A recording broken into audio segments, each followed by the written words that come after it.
rising ready for the fight. From the court to the field, they shine so bold. With every move, the stories unfold. We're cheering on the youth from the start to the win. Giving them the mic, let their voices begin. Interviews and highlights, we got it all. GN Sports Show, where the young stand tall. GN Sports, where the youth lead the way. Champions of tomorrow, making waves today. From ages 5 and up, we help them grow. It's their time to shine on the GN Sports Show. GN Sports Show. GN Sports Show. Good evening, viewers, and welcome to the third episode of Season 2 of the GN Sports Show. My name is Jonathan Thorogood, Administrative Assistant at GN Sports Global. Along with me is Mr. Jason Cordes, the President of the GNFC Parents Association, the CGPGA, and we are your hosts of the GN Sports Show. This week, again, like every week, fun, packed, exciting lineup. We have the under-9s, 2 under-9s from the GNFC Rebels. We have our foreign correspondent from the US, from Strive Academy. We have Christian Niagu. We have Dr. Rick Millis. You know we love Dr. Rick all the time. We also have from the CFU Communications Specialist, Mikkel Challenger.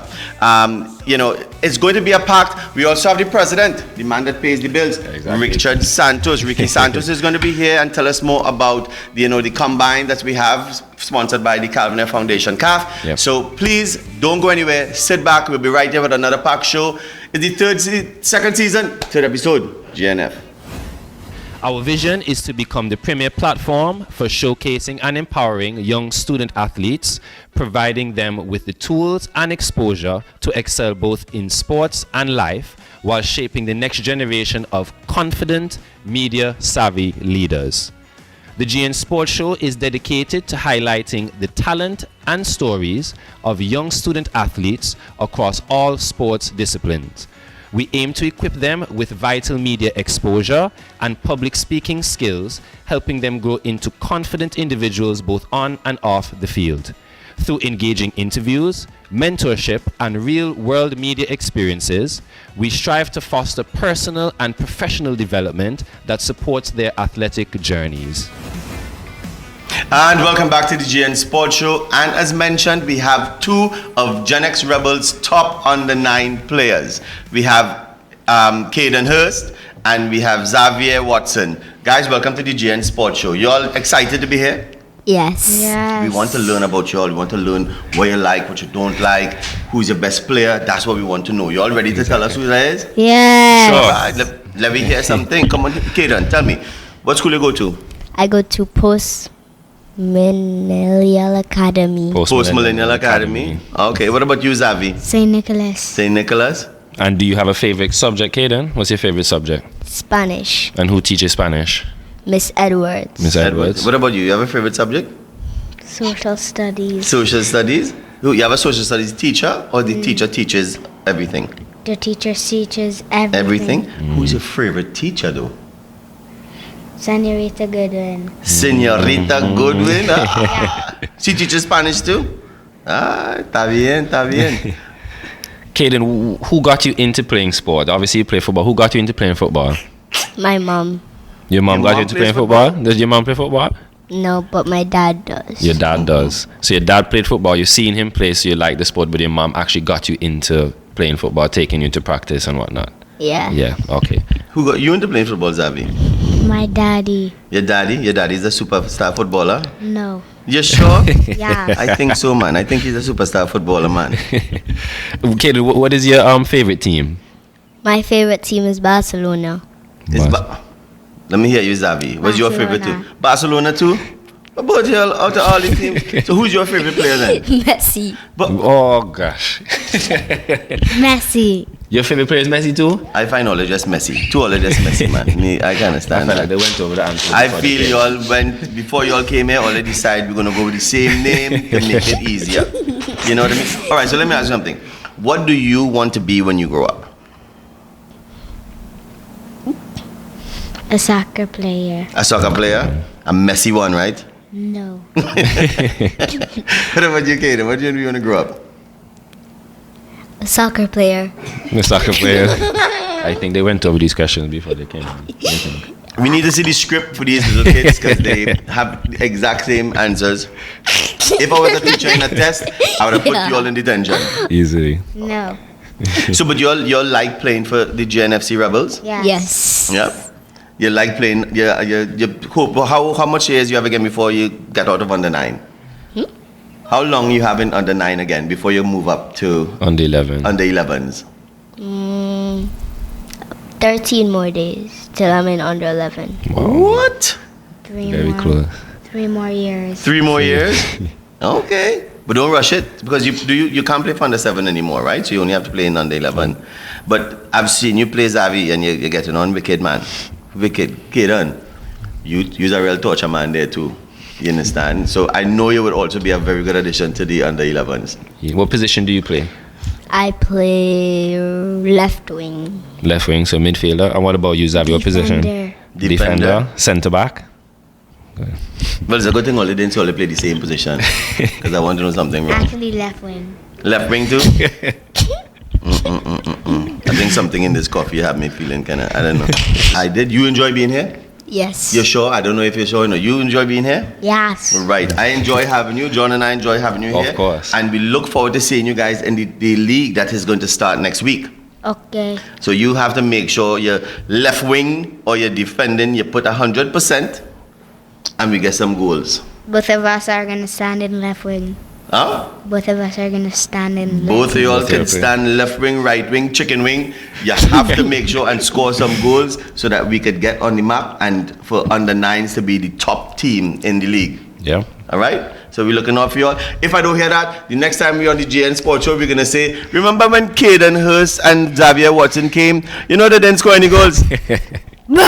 Okay. So thanks, guys, for coming. Thanks and again. we see you on the field. All right?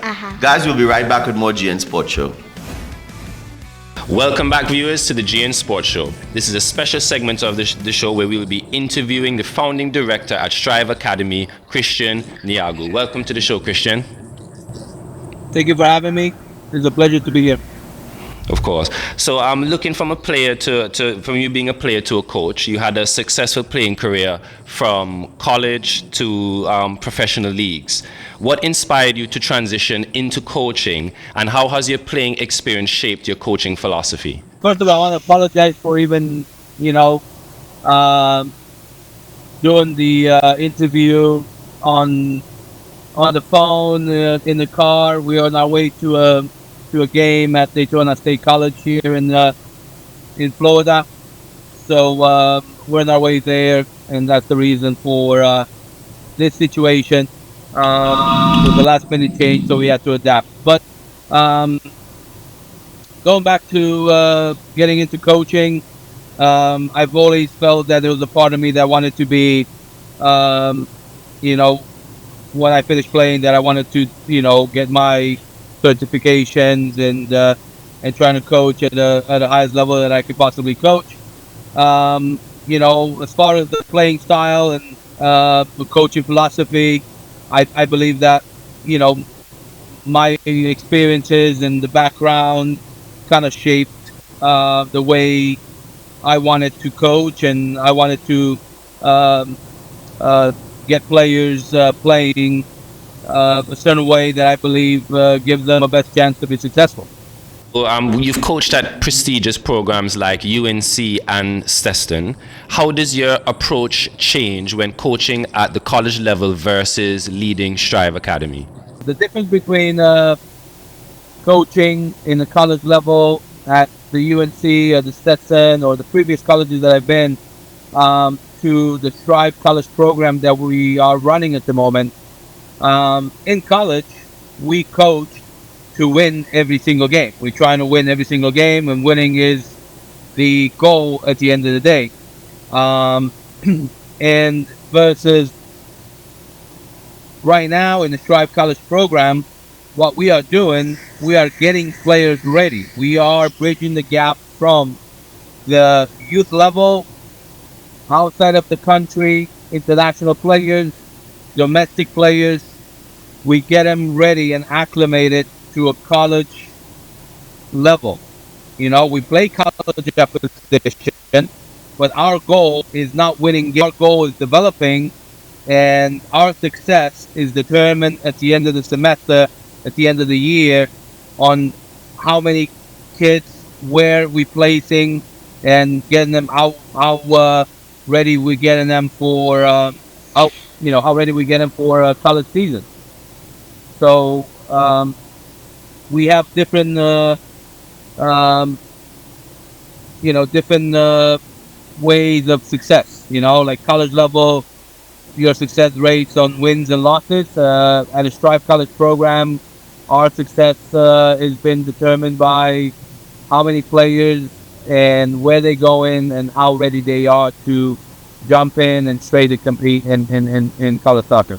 So let's speak a little bit about player development focus. At Strive Academy, what are the key qualities you emphasize in young players to help them reach the next level of their soccer careers? There's a lot of things that we kind of cover, but the main emphasis, I believe, that is maybe a lost art, the art of competing.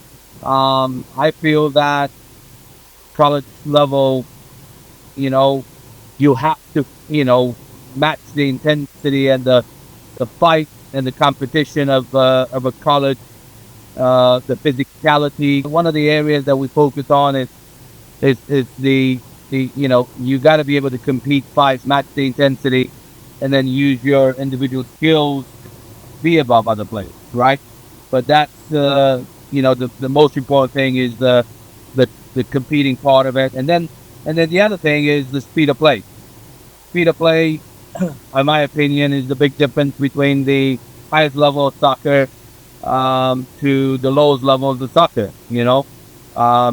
We're big believers that anybody can play given time and space, and everybody can take a good touch. When you have like 30 yards of space, everybody can shoot. Everybody can make good decisions when they have time and space. The reality is, when you play at a very good level, you don't have that much time and space. As a former recruiting coordinator at UNC, what advice would you give to young athletes and parents navigating the college recruitment process? Educate yourself, showcase yourself in front of 100 college coaches. If you don't have the quality, you don't have the quality.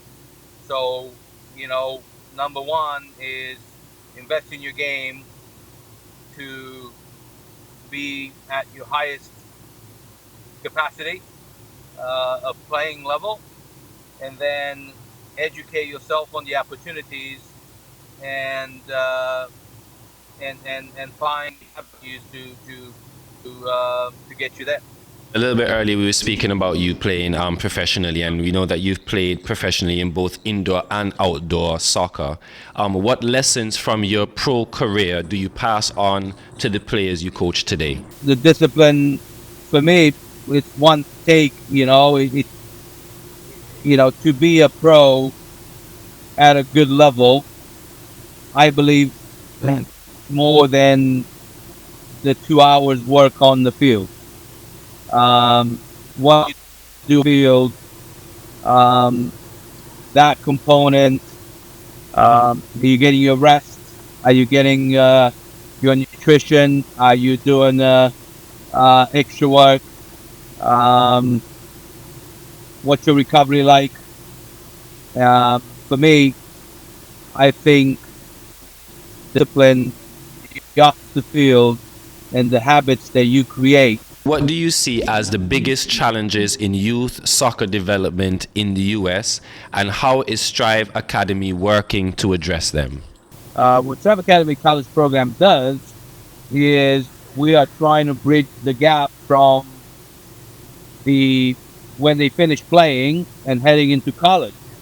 And what we're trying to do is educate them on what college is, because a lot of players think college is easy. College, yeah, everybody can go to college, and options are everywhere. And no, it's an extremely competitive market. There's obviously opportunities to receive from full scholarships to just spots on the team where you have to pay. So what we're trying to do is, number one, get players ready for college.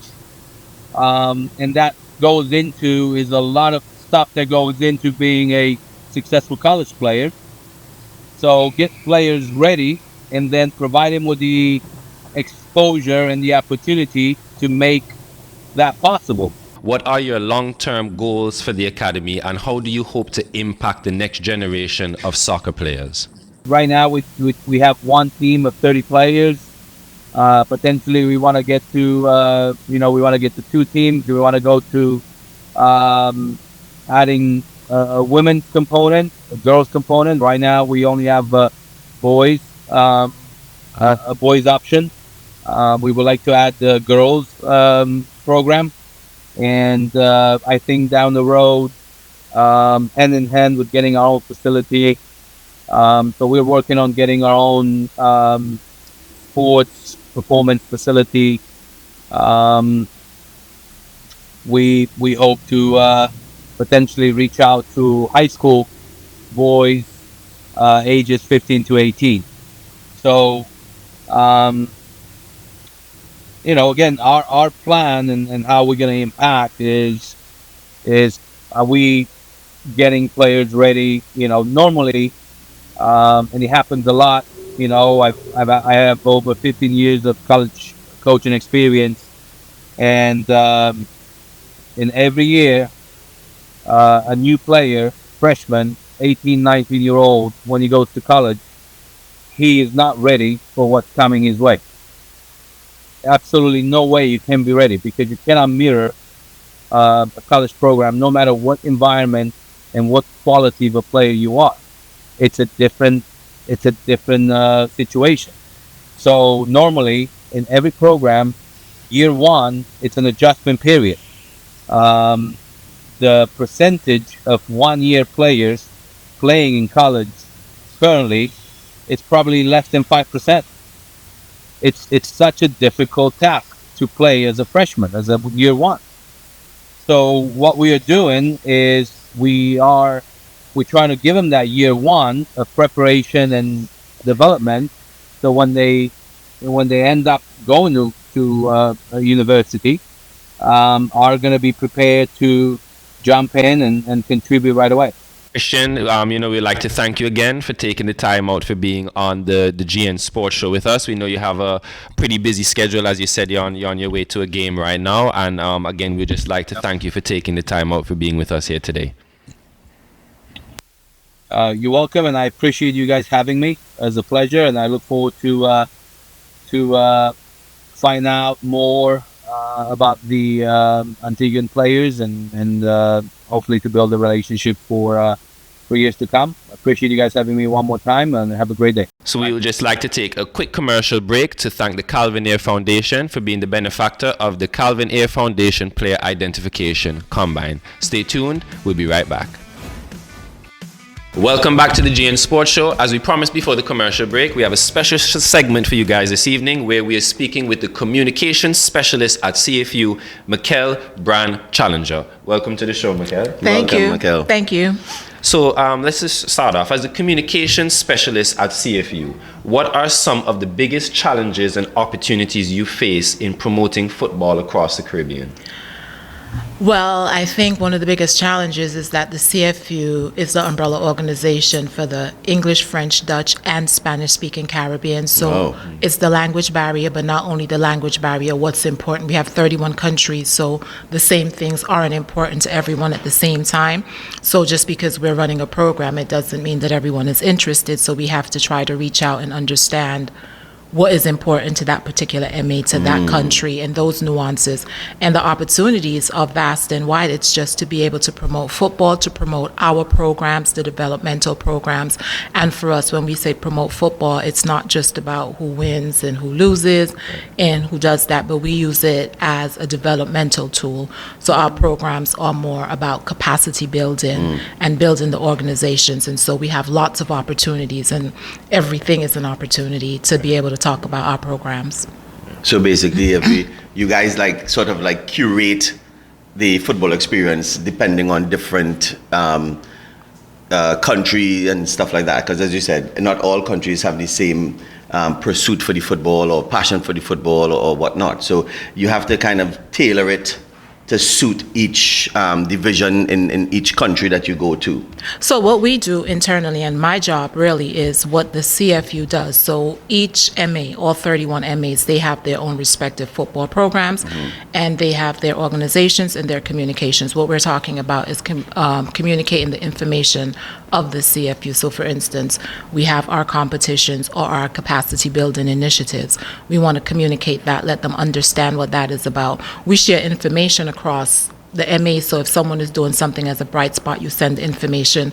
We share that wide as well, because some countries are able to have best practices that other countries may benefit from. So for instance, like Barbados, they were looking for referees, and what they did was they took students, young kids who were in secondary school, trained them and let them referee the school league. We use that as a best practice for other countries. So we share stories as well as what we're doing and why we do what we do. Yep, I like that.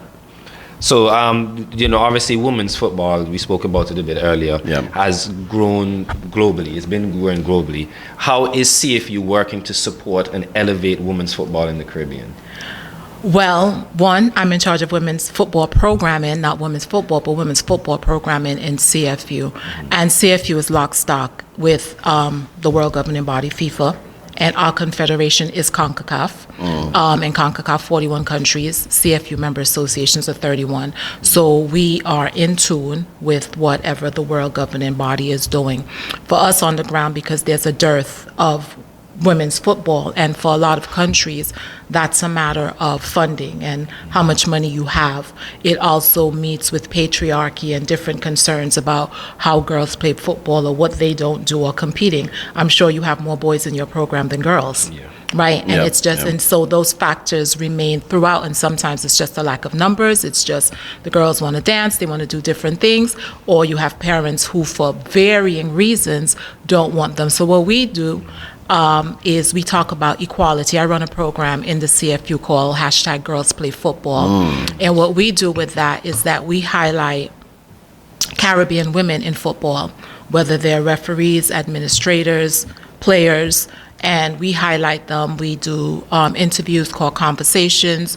We take them and we show them. So if you can see it, you can be it. So now we're not showing Caribbean women and girls maybe a European or North American experience. We're bringing it closer to them, someone with their same struggles or the same challenges, and they understand that. That's what we do. Last year we ran a program. We had a UN women's funded program, and it was called ensuring that the pitch is a safe place. And that was about looking at the barriers to women and girls' participation in football. So those are some of the things that we do. As I said, it's not just about organizing games and playing games. We have competitions, but we drill down a little deeper than that in terms of helping to deconstruct the myths about football and why women and girls shouldn't play football. And so that's more training for administrators and the coaches. How do you have a female-centric approach to coaching girls? So those are some of the things that we do. Safeguarding, addressing the concerns about why parents. So it's more than just organizing games. It's looking at the barriers and trying to ensure that programs for women and girls are sustainable. So CFU oversees a wide range of programs, including the Under 14 Challenge Series and Club Shield. How do these initiatives help develop football in the region? Well, we have an Under 14 competition, and the Under 14 competition is the introduction to international competition for all of these players, because there is nothing on the calendar. That's the start. It's a developmental competition. It's a grassroots competition. So when we bring the players in, some of them are traveling for the first time even. Some of them definitely the first time you're wearing national colors. It's a developmental competition. But when we come, it's not just about winning. So there's a certain amount of minutes. Each player has to have 70 minutes throughout the entire competition. So you have to determine how to manage it. So I think pretty much how Gen X also has it in your competition, that each player, so no one comes and rides the pine for a whole season for the whole competition. So that's part of the developmental aspect of it. We also our under 14 is not just about the development of players. So we use that as well for the developmental prospects for match and venue coordinators, so that when you watch international football, there's someone that gets the team in the stadium. There's a venue coordinator, there's a match coordinator. We train them. That's the first level. So when they leave us, then they go on to CONCACAF competitions, whether that's the CONCACAF under 15, Nations League, whatever, all the way up to World Cup and Gold Cup and all of the competitions. We also train the next generation of referees at that competition. So it's a complete 360 operation. That's developmental. Club Shield is a club competition, and it attracts some of the semi-pro leagues in the region, which is only 4, and then your club teams, and you bring them there for the developmental aspect, and the top 2 teams also go on to the CONCACAF Caribbean Cup and could go further. So it's all developmental. Well, as you was just talking about all the different fields of the people that contributes to like bringing them on the field and so forth. One of my other question was the same thing. So the CFU oversees, over 31 football associations across multiple languages and cultures and stuff like that, right? So how do you navigate communication, and collaboration with all of these different factions? Well, we may speak 4 different languages, but we actually speak one language that unites everybody: football. Football, yeah. And once everybody speaks the language, everybody is doing it for the love of the game. Yep. And so it's not difficult to navigate that. So last year, CFU partnered with the Calvin Ayre Foundation for a period poverty awareness campaign. Can you share more about this initiative and how sports organizations can address these social issues? I think starting with the back end of your question, sports organizations, more than a lot of other organizations, have the attention because it reaches across all spheres: socioeconomic, political, every sphere, and you have the attention. Sports equalize. Yeah. And so I think it's important for sports to be concerned with more than winning or losing or putting together a team and the overall person. So the period poverty program, and it was period poverty / period shame, that's one of the barriers to women and girls' participation in football. Now, it may vary from country to country.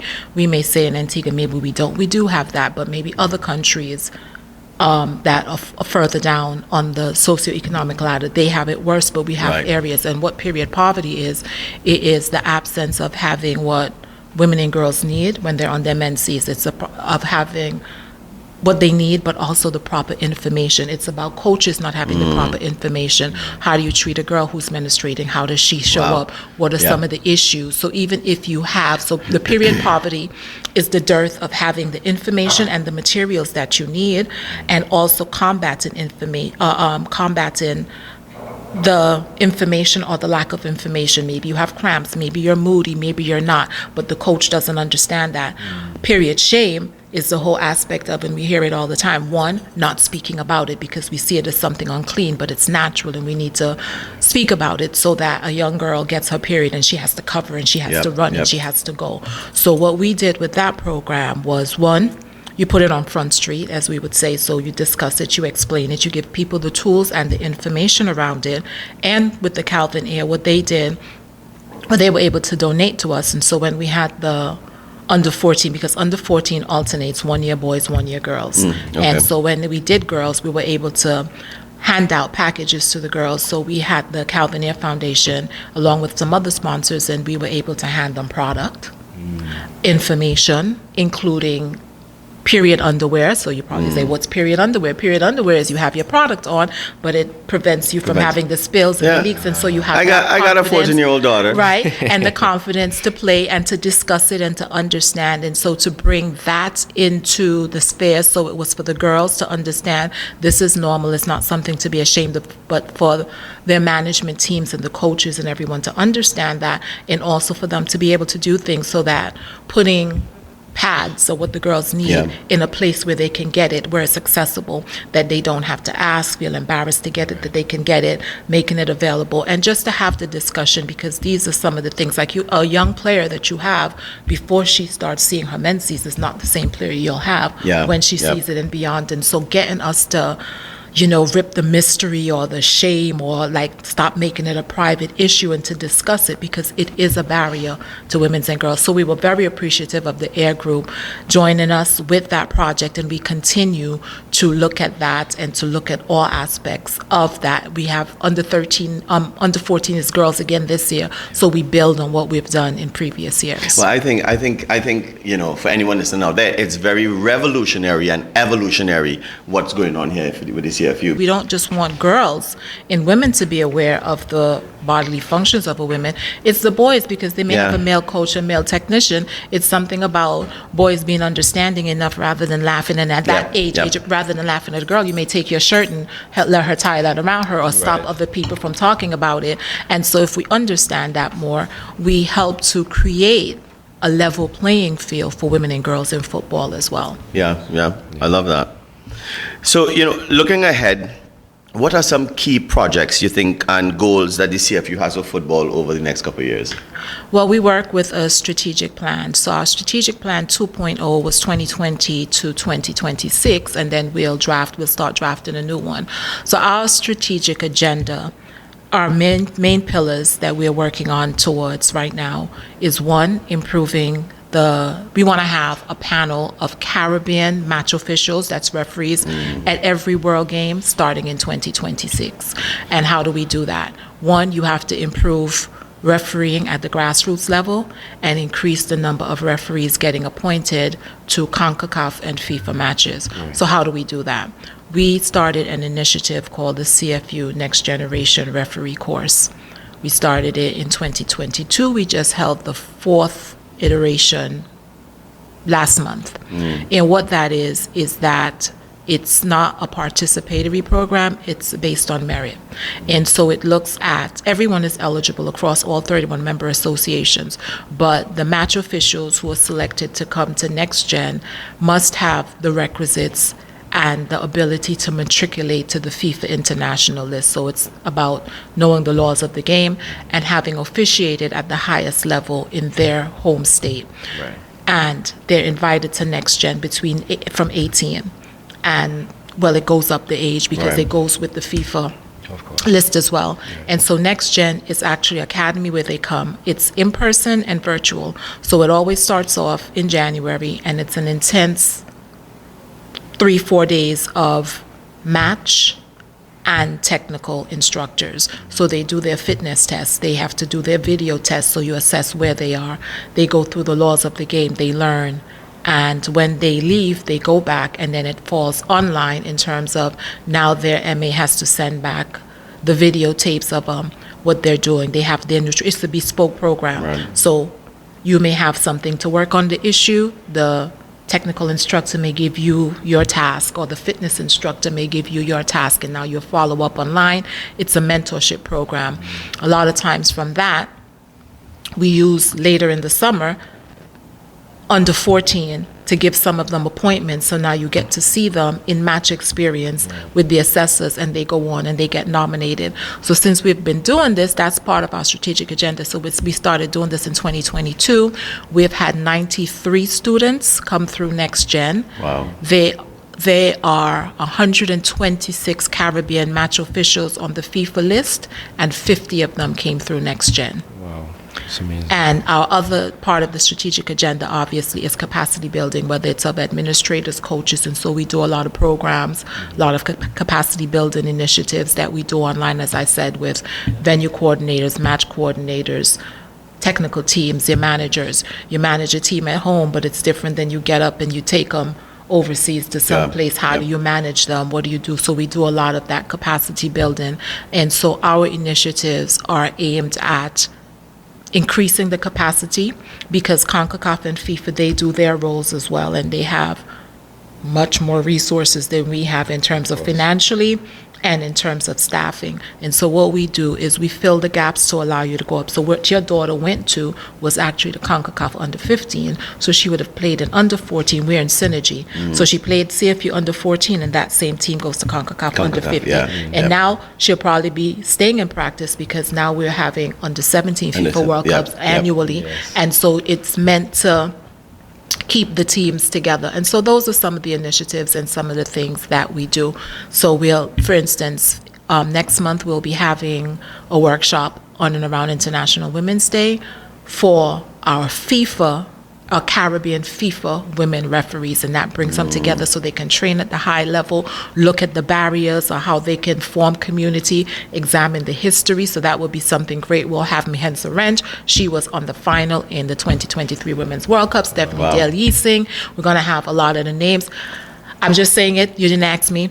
Ricky, you have to get on the program because I keep telling you guys about Kalisha Antoine. You know who Kalisha Antoine is? No. Well, you should, because Kalisha Antoine is Antiguan.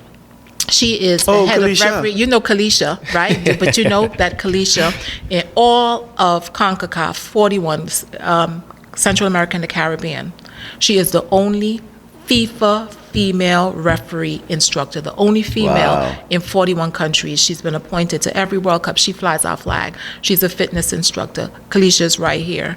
Not only is she the head of refereeing here, she's a lecturer of physical education at Antigua State College. Okay. She also has a foundation, a sports foundation that benefits athletes, and she's doing tremendous work as a female in sports, another unsung hero, but someone who's toiling in football's backyard, and not just in terms of women's game, but in terms of referees and match of just period. Right. Well, Miguel, to be honest with you, right, everything you're saying here, it's a lot of it is sort of new to me, but it's just so refreshing. And I think, we have to really start to get the Gen X executives on board. We have one of the main executives here. So we have to get the executives on board, because there are certain things that you've mentioned that we have not done before, I think, and we have overlooked it because we thought it's logical. It's logical that you would know, but it's not. Because you're like, okay, we send every year, which is a great thing from Gen X, we send students and coaches abroad to get that experience. This is the knowledge we want you to bring back, because we need you to go and absorb everything so that you could come back here and impart it on not only the kids, but other coaches and stuff like that. So we need to have that. Yeah, well, you have to pay it forward. And one of the things that you would say about Gen X, I mean, for any program to work, for you to achieve its objectives, for you to be able to say that you've made an impact or changed anything, is you have to have sustainability. And I think Next has proven that. It's proven its staying power. It's proven that the programs are sustainable, that you can get it done. It's proven its track record by what it's doing here at home, but by the linkages it's made abroad as well. Yeah. And you see that, and it's not just in Gen X, but everywhere, because you just had two youngsters on, and you asked them what they wanted to be. And they could be footballers. I mean, a generation or two, certainly in my generation, if you said that, they'd say, so no, hard work, because so now we are in a different area where kids can actually dream of being footballers. And it's because it's possible, because they can see the pathways, and that's what you want to do.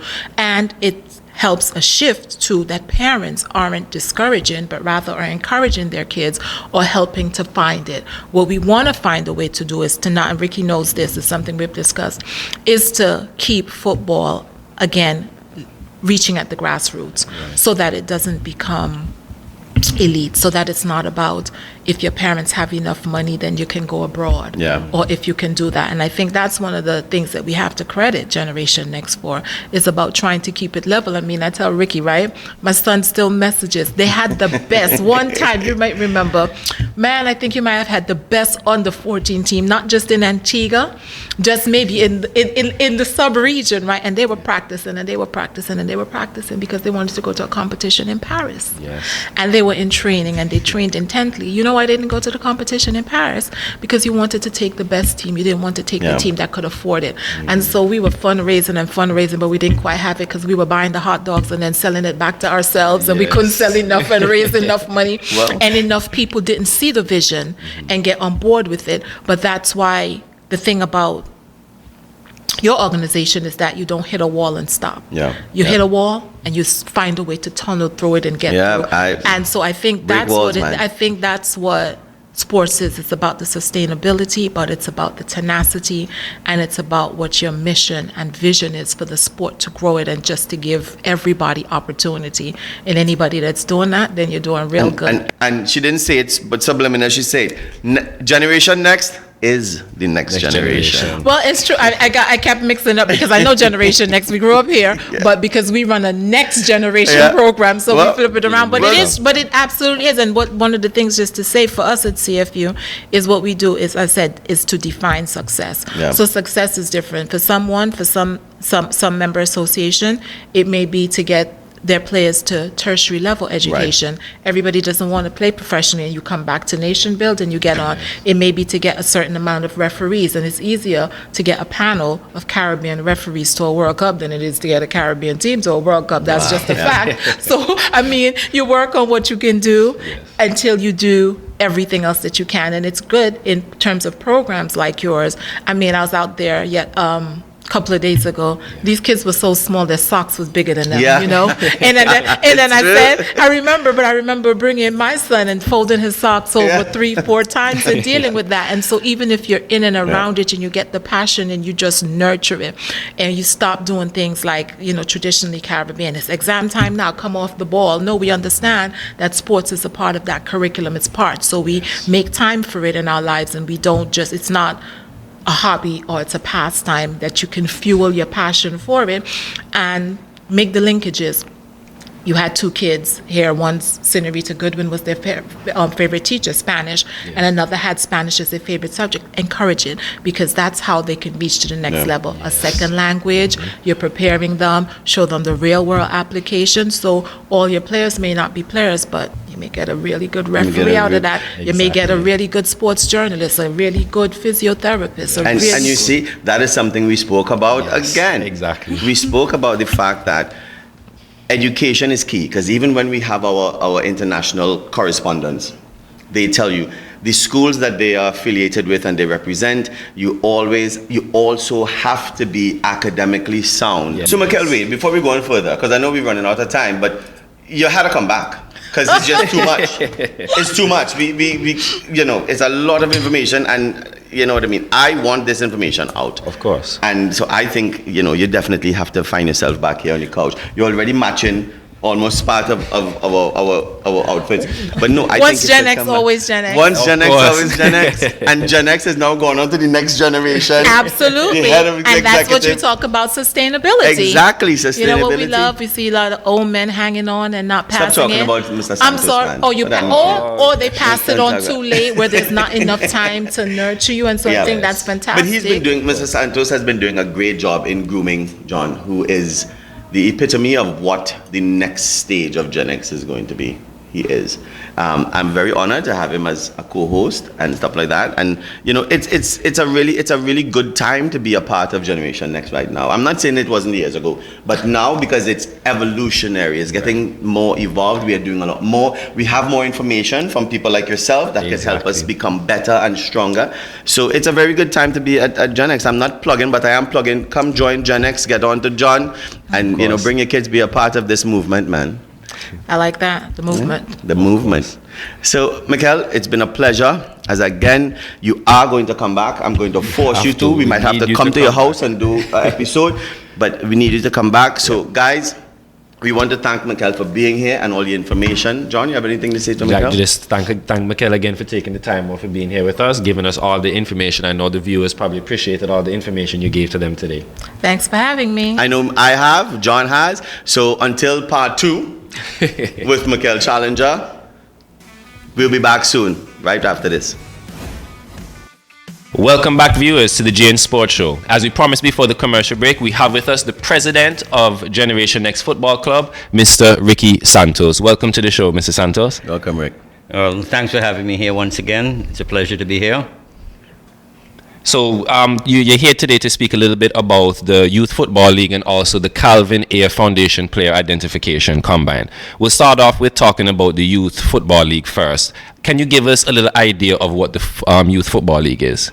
Okay, first of all, Generation Next Football Club was started in 2012. And after 2 years of training, playing the odd tournament, on weekends and so forth, that we decided that we were going to enhance it and create a full youth football league, from the under 7s right through to the under 17s, and that was done in 2014. And to date, this is our 11th year of doing it, so we're very proud of that fact. And this year, I think we have 56 teams, not clubs, 56 teams in the various divisions. Of course, this year, Jonathan, sitting to my left here, is fully responsible without my assistance, and he's setting up the whole league, coordinating with all the teams and everything. And I'm very proud of the fact that he's handling it extremely well. So thank you, Jonathan. Good job, John. Thank you. Thank you. Now, if I may say, Gomez Netherlands Insurance has been with us since 2014. Unfortunately, they've parted ways, and they are no longer going to be the title sponsor. So we are actively seeking a title sponsor. But we'd like to extend our sincerest thanks and appreciation to the Gomez and Netherlands Insurance for their years of service in terms of the sponsorship for the Youth Football League. Mm-hmm. So let me ask, Ricky. So the football league that is about to be upon us right now. So when does the league start, and how do other teams get to register? Okay. The registration can be done by contacting Jonathan at 764-0397. Yeah. Or you can contact myself, but I prefer if you contact Jonathan, because he's actually doing it. So if you ever contact me, I'll have to forward it to Jonathan. And it's starting next week, Saturday, on the 15th of February. And that's about it, to be honest. Of course, the CGPGF, which you're the president, will have all the amenities, drinks, and food will be on sale. Yep. We will be raising funds for travel purposes to the UK in particular. Yeah. And obviously we've discussed a little bit about the youth league. What is your vision for it in the future?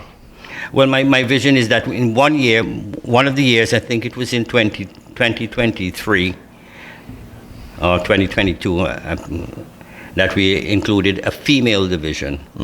However, the female division, we had to make an open age, so to encourage the young girls to join in their various, whatever football club they wanted to join in. Yeah. So my vision is to continue the league, expand it, to include a standalone female division. Because right now the females are playing with the boys, but they are allowed to age down by 2 years. Okay. So if you're 15, if you're in the under 15 by date of birth, you're allowed to play in the under 13s. Mm-hmm. That's a form of encouragement, because as we realize, the females is not as strong on the field in terms of if you're going to be physical as the boys are, so we don't want anybody to get hurt. Right. The referees now all come from the referee association, and so it's totally unbiased. It's not because the league is run by Generation Next means that they're biased towards us. They're instructed to be fair as possible. And of course, what we insist with them also too is to avoid injuries.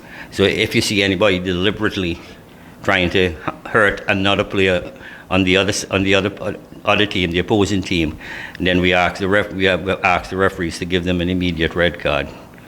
And once they get a red card, they can't play for the next 2 games. Yeah. So let me ask you something. All right, so I admire the thing about the females. I have a daughter, she loves football, plays for the nationals and stuff like that. How do we encourage more girls to come into the football arena? Well, first of all, FIFA is pushing for more female in the sport. So the ABF is also trying to do that, and they did have a premier female league 1 year, and they're hoping to restart it. I know they've sought sponsorship for it, so hopefully that will get off the ground. In terms of encouraging the girls to play football, I think it's a cultural thing that we're still in somewhat of a chauvinistic state in the Caribbean, that we think physical sports are meant for boys and not for girls, and girls should go into dancing and ballet and things of that nature. However, I think one of the ways to change it is through what we are doing with the kind assistance of the Calvin Ayre Foundation in the CAF player identification combine. Because when the parents are now seeing that there are opportunities for educational scholarships and at the tertiary level, I think a lot of mothers are now gravitating to it. And I'll give you an example. There was this one girl that was I don't want to call the name. There was this one girl that was awarded a scholarship to William Penn University some years ago through the CAF Player Identification Combine, and she got an education. And I remember her mother calling to thank us for the opportunity. And she also mentioned while speaking to me that she was so glad that her daughter disobeyed her and went and played football behind her back, because if it wasn't for that, she wouldn't have developed into a good player and gotten a scholarship. So when I say chauvinistic, it's not necessarily about the men preventing them. The mothers also too don't want them. The stigma of the sport being a rough and tumble contact sport. My girl can't do it, but girls are now trying to find that equal opportunity thing. I can do it if you can do it. And in terms of the money, as you mentioned earlier, any professional sport, salaries go according to the revenue generated, and it's just unfortunate that the men have a lot of precedents that they have been there long before. So the money involved in that is going to be higher. So it's just, but the women's sport is developing more and more, and I think FIFA is making a really big push to have that happen. And that will filter through to the various associations from the different territories. Well, you mentioned CAF a lot of times, and I don't know if everyone out there listening knows what the CAF Identification Combine is. So let them know what the CAF Identification Combine is, Ricky. Okay, the CAF Identification Combine started in 2018. And Generation X, we always like to enhance our presence, and we also like to enhance our programs. So when we're finished with the youth football league, and incidentally we did have a youth futsal league too, which I can speak to a little later, but we decided, well, now that we are doing the league and we're playing more competitively and so forth, because the youth league, the youth football league, runs approximately with 3.5 months. Right. Yep. We decided, well, that's not good enough. Let's take it a step further. So then we contacted some universities out of the States. And in our first year, and of course, talking about CAF, the Calvin Ayre Foundation, of course, all of this needs revenue to host these events. So I contacted the Calvin Ayre Foundation, and without hesitation, I must say, they came right on board and said, yes, they want to be part of it. And we're very grateful for their sponsorship of that. And it has expanded over the years, to be honest. Like this year, it will be taking place between the 21st to the 24th, inclusive, of February, which is just in a couple of weeks. And imagine in our first year in 2018, we had only 2 coaches from the United States. This year, we're up to 8 coaches, and it may go up to 10 coaches. Wow. That will be coming down for this event. But we're definitely confirmed for 8. 2, we're just waiting on the assurance, because this is the season up in the States, of course, for the college programs. Yeah. So we're just waiting for those other 2 to confirm. So hopefully we'll keep our fingers crossed, we'll be up to 10. So I think it's a major improvement, and once again, this would not have been able to been carried out without the assistance of the Calvin Ayre Foundation. Well, if anybody knows the Calvin Ayre Foundation, CAF, as we call it abbreviated, they know that it's the DNA of Calvin Ayre Foundation is a philanthropic DNA. That's what it's there for. He's a giver, and he loves giving and loves seeing the growth of anyone that needs to grow and even doesn't have the warehouse. Calvin Ayre and CAF is there to help plant that seed. And the combine, as you say, it's a situation where we have international scouts and international coaches, international agents that would come to Antigua at this specific time to see the talent showcased by some of you kids out there. So parents, if you have kids who are out there and you think they're talented or you would like them to have a showcase, come to the CAF Identification Combine. And if I can go on, because of the CAF Identification Combine, we've been contacted by Jamaica, where we held a combine over there.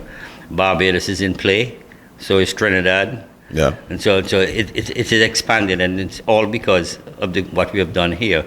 Because we have placed over 27, I think it's closer to 30 kids in the United States, and 18 in the UK. Wow. All but one on partial scholarships. We did have one full scholarship in the United States. So we are very proud of that fact. We have to try to have a CAF identification host combined. So we can get agents, journal agents, to get Jonathan and I to be commentating at some Liverpool matches and some big stadium matches. So anybody who wants to register for the CAF player identification combine can either contact me by WhatsApp, preferably at 720-6741. I will immediately send them the registration, which is done online. And so we'll send them the registration link, and they can register online. And what about the cost is there any sort of cost? Yes, there is a cost, because, of course, over the years, from two scouts or coaches to 10, the cost has gone up, and I can't very well keep asking for more sponsorship. So the thing about it, we do charge a fee of $100. Okay. Which is very easy. To save the amount of opportunities. $100 to safeguard thousands of dollars in tuition and board and room and stuff like that. Come on, man, I'd spend the $100. And if I can just talk about one other thing, is that every year for the last 2 years, this is going to be the third year, we have sent up between 4 and 6 kids to schools in England for possible scholarships. We pay through one sponsor who hopefully will be back on board. And this year, the sponsor is going to be the CGPGA. will also be a sponsor for that. And we're hoping to send up 4 boys and 4 girls. Wow. Maybe 5 boys and 5 girls, but we have to work with the finances for that. Right. And hopefully that will happen, and that will happen. And the decision, unfortunately, that will happen for Generation Next footballers. Yeah. And next year we're hoping to expand that by getting more sponsors on board to assist us in the travel course, and then we will include kids from the CAF Advanced Academy. Yeah. But let's not beat around the bush with that, where that is concerned, right? At the end of the day, you have to take care of home first. You have to take care of your house first. Yeah. And we have the CAF identification combine, where it's players and students from all over, even all over the Caribbean, could come and get an opportunity to showcase their talent. That's what's there for you.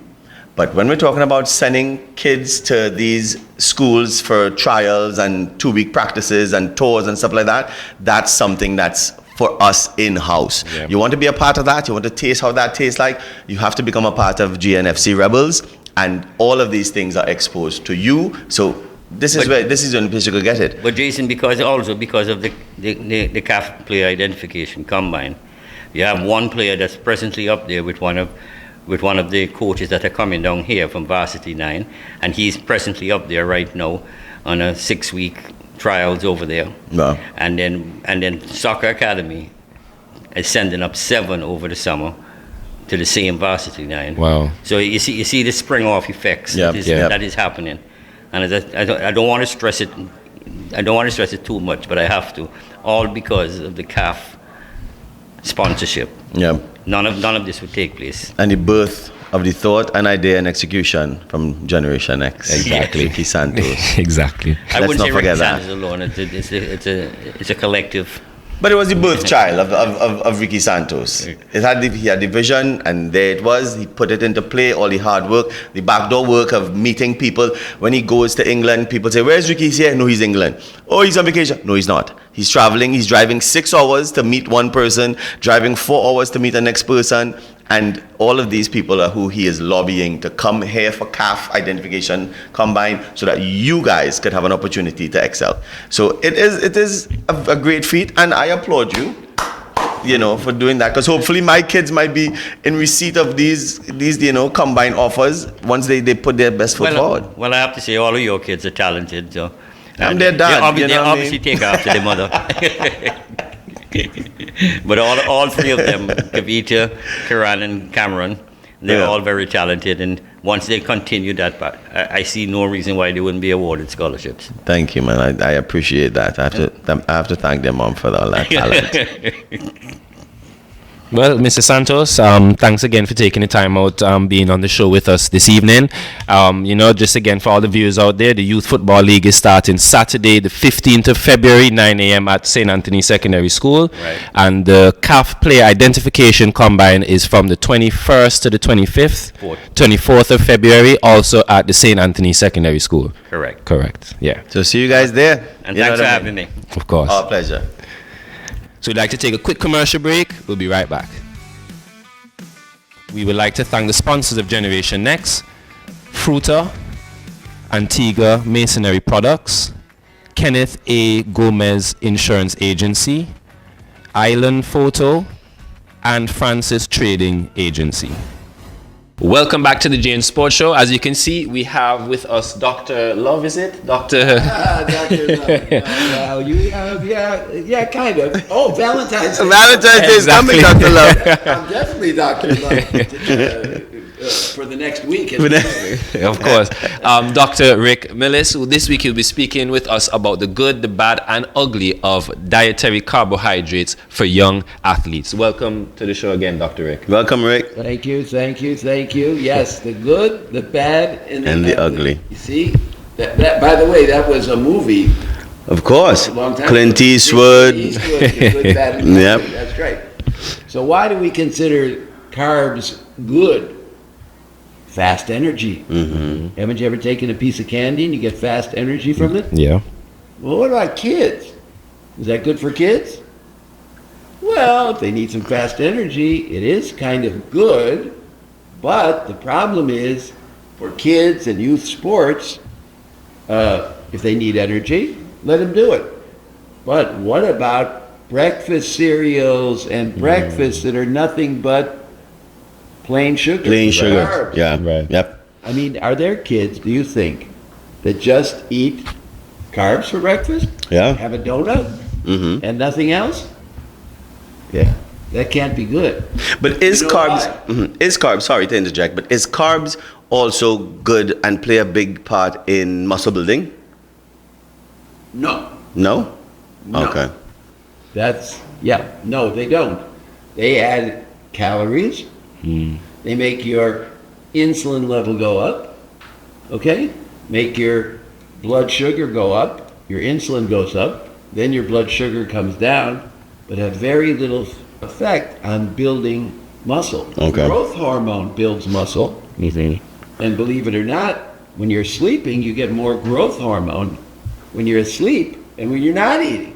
When your blood glucose level, your sugar level is low. Mm. So you see, here's another myth that people have.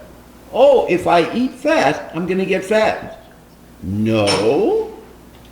Okay? If you eat carbs, you get fat. Because you get fat from the insulin. Right. So insulin is the only hormone that causes us to get fat, to store fat. Okay? And why is it that way? The liver, okay, the liver responds to sugar by making fat. Oh. And then that fat circulates in the blood and it's taken up by the fat cells. You see? Now, if you eat fat, you get what we call a keto diet. You heard of the ketogenic diet? Yep. Yes, yeah. But that's supposed to be good, no? Yeah, that Okay. is good because you don't get any insulin response from fat. Fat does not make your insulin level go up. And so, from the fat, we just get energy. Get it? You just get energy.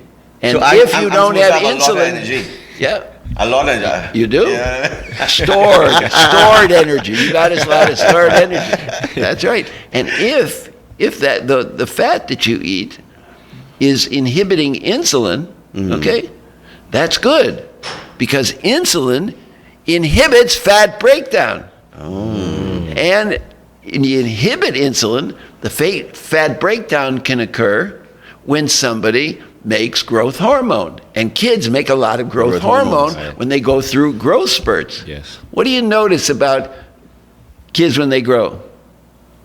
They get skinny. Yeah. Get skinny tall. They lose their fat stores. Yeah, they're baby fat, as parents always call it. Exactly. You want an injection? I'll arrange an Give me a injection. couple, man. I still seem to have baby fat. I mean. Yes, we can do that. We can do that. So the whole idea is, the good about carbs is that sugar, even processed sugar, while it's not great, it gives you a fast burst of energy. Mm-hmm. Okay? But the bad about it is that it causes that insulin spiking. Insulin goes up and down, and that causes fat to deposit. It also causes what? Diabetes. And there's an epidemic of type 2 diabetes in children. Right. We never saw diabetes in children before, yeah. unless it was the congenital, the diabetes we call type 1 that they were born with. Right. Right? But now we're seeing diabetes all over the place because it's coming from the diet. You see? So what's good about carbs? Simple carbs, like we're talking about, sugar and cereals and all of that, gives you fast energy. But that's not the carbs they should be eating most of the time. Most of the time you should be eating the what? What we call complex carbohydrates. Heard of those? I did, yeah. Vegetables. Yeah, Yes. yeah. All our vegetables are made from complex carbohydrates. Lentils, that kind of stuff. Beans, all right? Broccoli, cauliflower, because it doesn't allow the insulin to go up very much. So But that is going to require a shift in culture, Yes. a shift in tradition, a shift in all these things, because out of 100 kids, 90 of these kids are saying broccoli, cauliflower. some of the carbs, the good carbs, are what we call low glycemic index carbs. You heard about that? Yes, I did. So people will read about that and hear about that in the popular media, so we should understand that. So broccoli, cauliflower, lentils have a glycemic index. Glycemic index tells you how much does the blood glucose level and the insulin level go up in response to taking in that food, Yeah. right? So if you take oranges, drink some orange juice. The glycemic index of that is in the 80s or 90s on a scale of 0 to 100. Wow. But broccoli and cauliflower is 10, at the most 20. You see? But we look at orange juice as this healthy thing. It's so healthy. Yeah, oh, Make no. sure and get your glass of orange juice in the morning. But we don't realize, even though orange on a whole is full with sugar, natural sugars, Yes. but it's still full of sugar. But who's going to squeeze fresh orange juice every day? So we get store-bought orange juice that has a lot of added sugar.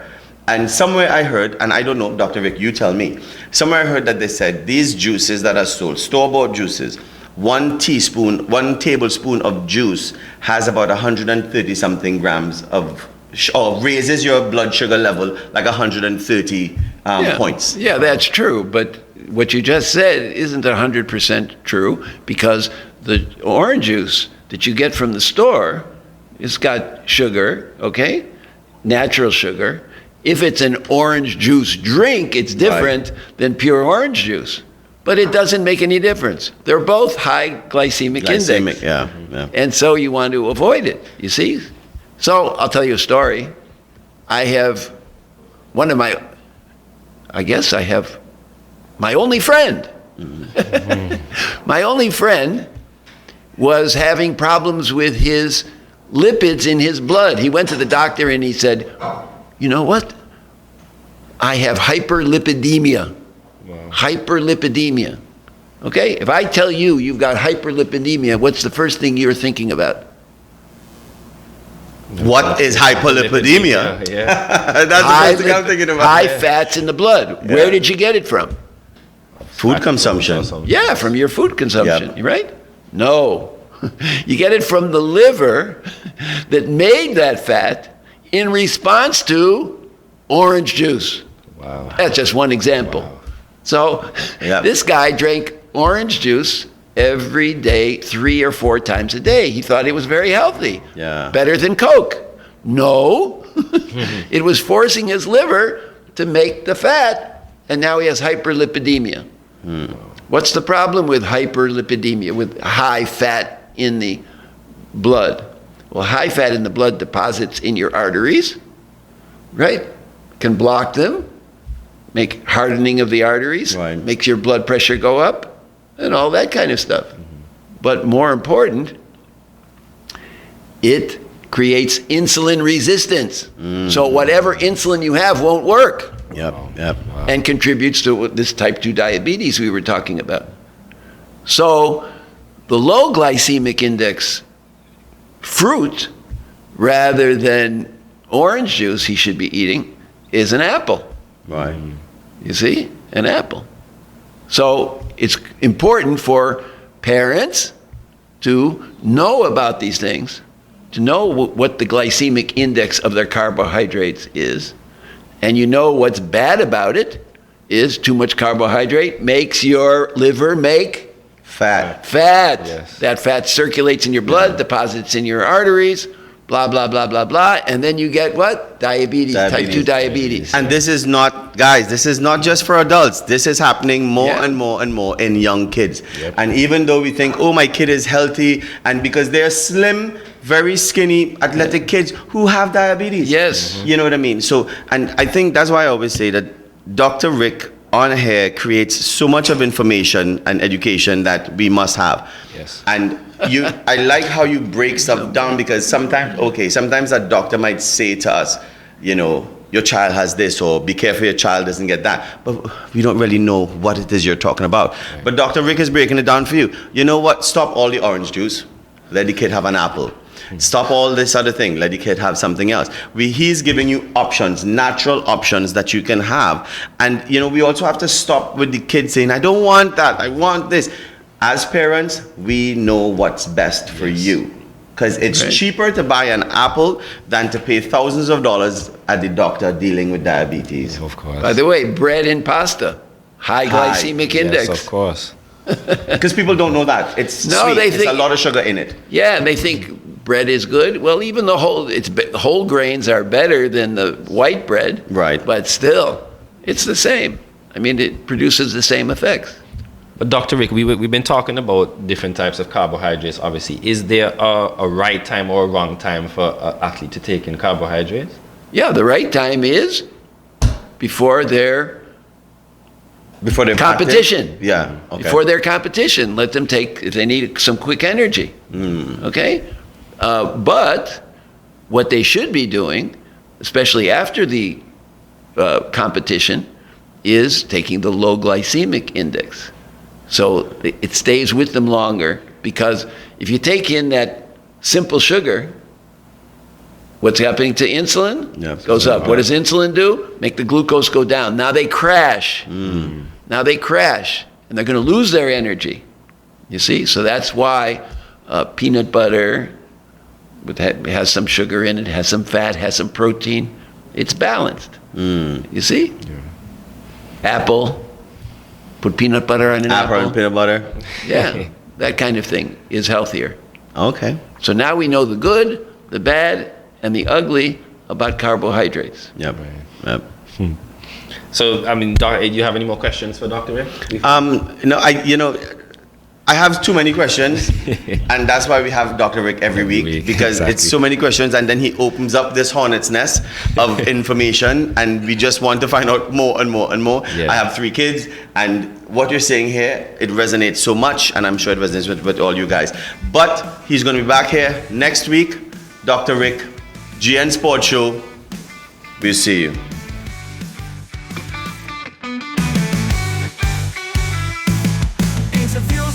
Streams taking flight. We show them how to handle the spotlight, preparing them for the journey ahead, building confidence, the words left unsaid.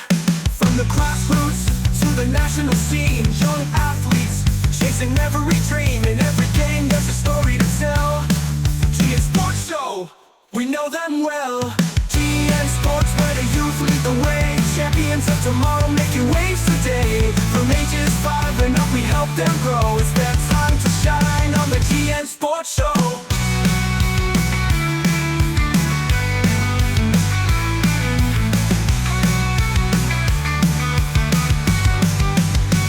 Sports Show. Interviews where the youth lead the way. Champions of tomorrow making waves today. From ages 5 and up we help them grow. It's their time to shine on the GN Sports Show. GN Sports where the youth lead the way. Champions of tomorrow making waves today.